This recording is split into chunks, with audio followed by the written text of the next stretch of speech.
Hey, this is Herald sports writer Manny Navarro, joined once again by high school sports writer Fernandez here on the campus of Cardinal Gibbons High School.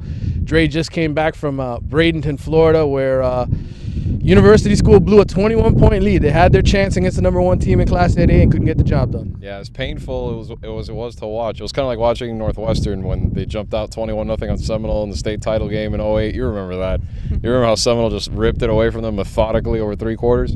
Manatee did the same thing with that power running game. 300 yards almost between the quarterback Josh Meyer, Walters, the other running back. They just, up front, they won the battle from the get-go. The thing was, University was able, with their passing game, to get some quick strike plays. The 91-yard screen pass at the beginning. They have that explosiveness. We've known that all year, but they definitely need to figure out a way to not get manhandled up front the way they did against Manatee, because 2 weeks from now, they're going to face that same type of big O-line when they face the Rockets, when they face Central, and then nobody has to tell them who they might play in the second round of the playoffs. Nobody. So if this was a sneak preview, they got to change the script a little bit and quick. Well, obviously a couple of upsets back home here in South Florida. This team here, Cardinal Gibbons, they lost their first game of the year, losing to Ely.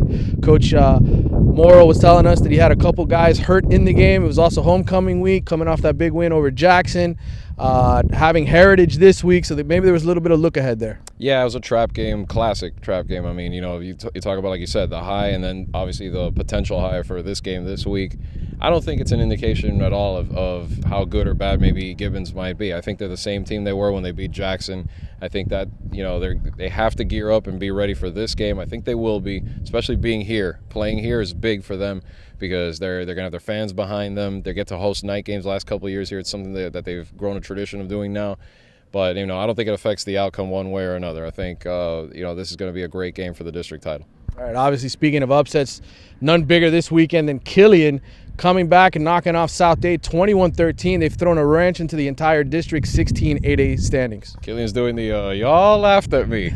Y'all laughed at me when they were 1-4. They came back. I mean, the last 3 games, they're as good as anyone right now in Class 8A to potentially face a Miramar in the state semifinals. Why not them? I mean, I know the record's ugly, but after beating South Dade, they beat Coral Gables a few weeks ago. That's when they kind of started to show people, hey, we're getting this thing going again. And, it's just a completely different team. And it's the team that they were hoping to be from the get-go. And, hey, now if they keep playing like this, like I said, they can go as far as they want, eventually, obviously, Miramar or whoever. North Miami Pioneers lock up the district championship in District 13 6A. Big win, obviously, for their program. First trip back to the playoffs since '99. What does this mean to the Pioneers? It means Larry Bluestein's having a great week. Oh, yeah. I mean, for the team itself, it means good times. I mean, not just for the football team. I mean, I think I said this earlier in one of our shows. It's something that North Miami High School's needed for a long time because their athletic program really hit a bad time for a while. They weren't really that good in anything. And now this is a source of pride for that school to not only get this done, to turn it around this fast. Coach Ed Williams has done a great job over there. First time they've won a district since '91. I mean, and really, this could be a 9-1 season that's 1 point away from being undefeated. No one thought that was going to happen at the start of the year. Game I was at last week, Central and Carroll City, was really interesting after the first quarter. Chiefs were up 18-6, took a couple of turnovers to the house, one on a fumbled punt, another one ended up scoring on a 4th down pass, but Trayon Gray and company were shut out the rest of the way. Central beats them, clinches their 4th district title in a row. Yeah.